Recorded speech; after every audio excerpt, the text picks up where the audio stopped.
share my story as a child during the Holocaust in the Netherlands. This is a short version. My father was born on the 4th of March in 1904. My mother was born on the 28th of April, today, in 1906. And I came on the 26th of April, 1941. That made me 73 years old. Thank you. My father was a diamond cutter, and he was working for Asher. That was a diamond factory in Holland, in Amsterdam. The Netherlands were occupied by the Germans in 1940, and the first few years it was okay. But the trouble started in 1943. There were razzias, people were around the top.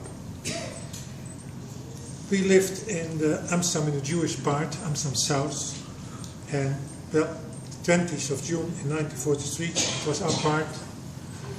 And we went to the transit camp that's called Westerbork in Holland. And that was the 20th of June 1943. And then the miracle happened, because after 4 weeks we were sent home. We couldn't figure out in the beginning why. We found out that the Germans couldn't find the diamonds in the factory. So they decided to get all the workers back to the factory. And that was the miracle. After 4 weeks, so we came back half July. And my parents decided, they said, what happens once can't happen twice. We don't take a chance. My father and my uncle in that time were active in the Jewish underground. They had connections. There was a lady called Wilhelmine, we called her Tante Wilhelmine, that was the name. She was in charge of the children to get to foster families. And she was the wife of an NSB'er. NSB'er was a Dutchman who was collaborating with the Germans. So, at the end of July, my mother took me and brought me to Tante Wilhelmine. She had to wait on the balcony because her husband was just eating and was not allowed to see us. So we were sitting on the balcony till he left. So my mother left her in her care. The story is that I was first put in a family in Amsterdam. After that in Utrecht. Utrecht is about halfway in the center of Holland. Till they found a foster family who wanted to take me. And that foster family was in Almelo. Almelo is about 100 kilometers to the east of Amsterdam, very close to the German border. That foster family, the name was Jan Slaghuis and Die Slaghuis. Jan Slaghuis was born on the 4th of March, 1903, the same day as my father. My foster mother her birthday was on the 5th of May, only 7 days after my mother's birthday. Coincidence? I don't know. My foster mother had a sister, we called her zus. They lived 5 minutes walk in the same area. She had a son called Gerrit, and he was 1 year younger than I was. Her sister decided to put her son, his aunt, with me. Because her husband, he was working in the telecom.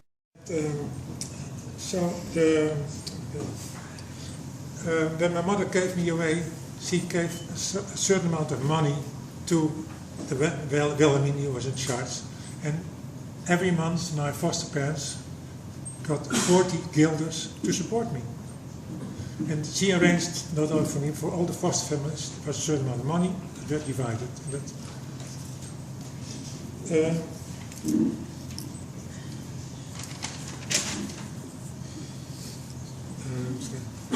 So in Almelo there was also razzias, but my father had very good connections, and when razzias coming, they were warned, and I had to sit in a certain corner in the attic to hide me.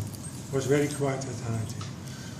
There's also, behind Almelo was a big forest. In that forest were the Germans launching the flying bombs to London.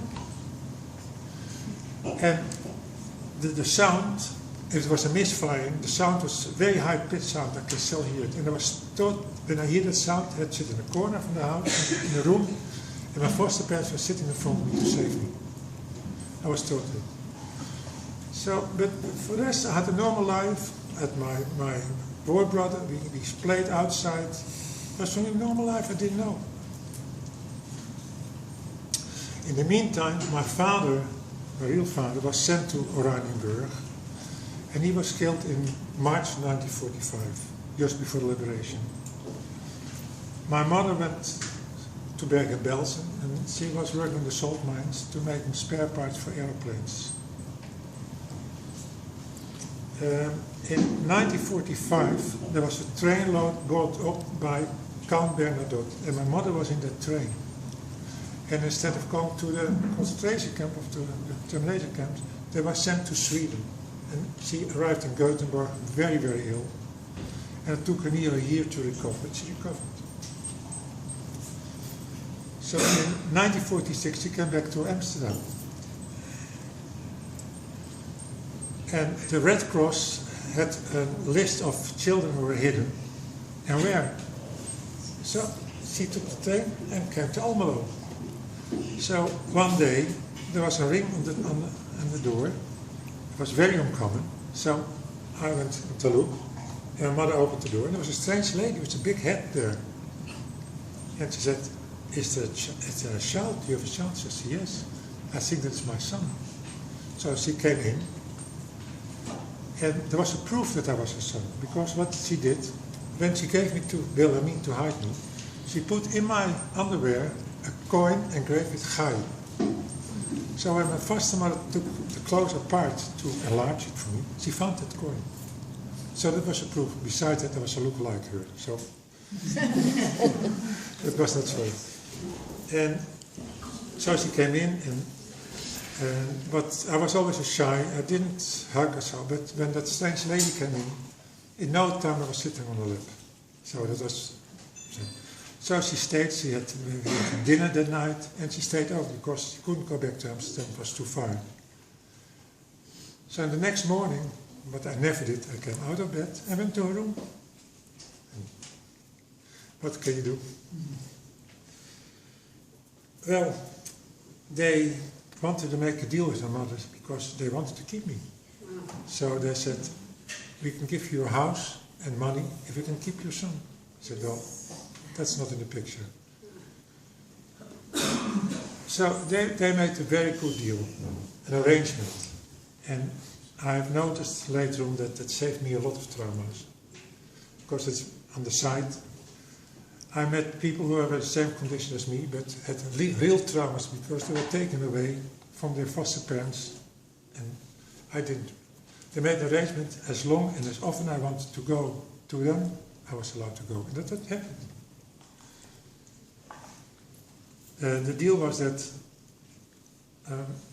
my mother took me to Amersfoort, there's this place halfway between, on the station, between train Almelo, and my foster father was waiting there and took me, and that went up and down till the time that I could do myself. There was a very good connection between my mother and my foster parents. It was very harmless. There was never any. I've never noticed any problems with them. Very kindly. That saved me also a lot. My mother remarried when I was 10 years old, and my stepfather was for me a real father. That was amazing. And also, so I had suddenly two mothers and two fathers, and I had to divide it because I loved them all. And besides, I had a brother there because I was the only child there, and it was very hard for me.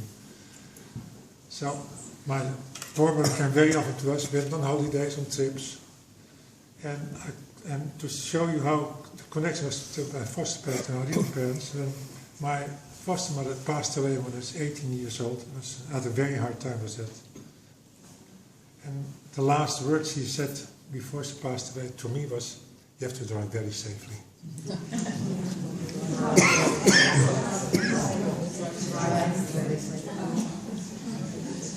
So when my former foster mother passed away, Jan Slaghuis, came to our house in Amsterdam and stayed there for 3 or 4 weeks to recover from the shock from losing his wife. So that you can see how good the connection was. And when they were still alive, I didn't propose. I said, I want to have you recognize as right Gentiles in Yad Vashem. They said, no. We did what we have to do. That for us, I don't want to. Well, after they passed away, means Jan, Die and Zus, I spoke with Gerrit about it, and I said, I want to have them honored as right Gentiles, and he agreed. And the ceremony was done in Ireland. There's a place very close to Almelo. I can't remember the date, but I think it was 10 years ago. And nowadays their names are mentioned in Yad Vashem. That is a very short my story. Also, a few months ago, I did a live testimony for Yad Vashem, and it's a little bit longer than this because there's much more to say. I want to show you a few pictures I have here, and it gives you an idea from the family.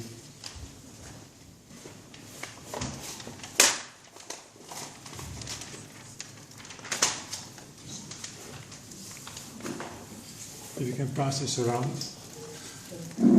This is my foster family, and that's me. And this is also the family. And I think this was the day my mother took me away there and took me back to Holland, to Amsterdam.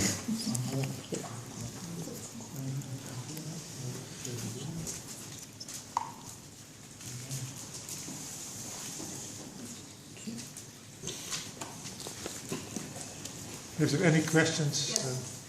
Did they raise you as a Christian? Did they raise you as a Christian? No, they didn't have any. They are free. No religion, nothing. Do you have any idea how many children were placed with foster families in Holland? I found out later on. There was a book written by somebody in Almelo about this whole concept. And if I remember, there were about 15 or 20 children hidden in Almelo.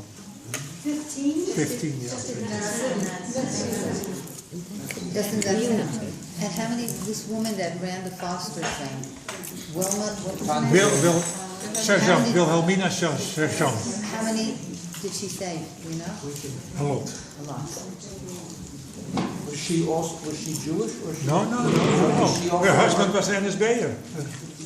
Was she a righteous Gentile also? Did anyone ever? Maybe, I don't know.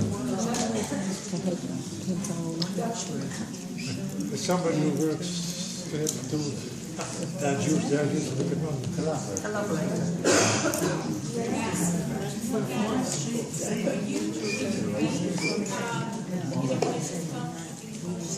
No, where? At my home? I was 2 years old when I lived. But after when you went back, No. My mother was very free. so you were comfortable eating in the other people's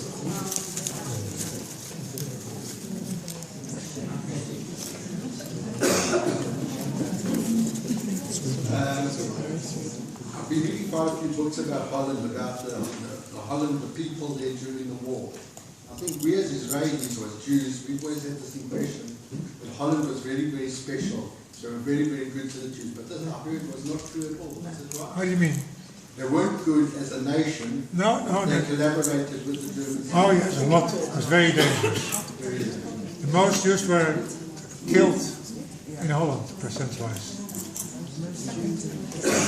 These people were really special. The people that fostered the children were very, very special people. Very special people, really. And a lot of them were in the east, because the east part of Holland was also, there's a different dialect. When my mother took me, she couldn't understand me, because I spoke a dialect. It was very difficult. Traumas that you said other people that you've met have gone through. Can you tell us a little bit about that? Yeah, when I lived in Melbourne, and there was in Melbourne was a group who treated Holocaust survivors like me for traumas. And I went there, and it was the last time, because when I heard the traumas those other people had, it was not for me. I didn't have it. So I never went back. Okay, maybe one more question? So I explained you that the pictures, you see the pictures with my foster parents and my mother, and I think it was the day she took me away there. And that was in 46. The other picture is just after the war. And in the background you can see the school where the Germans were.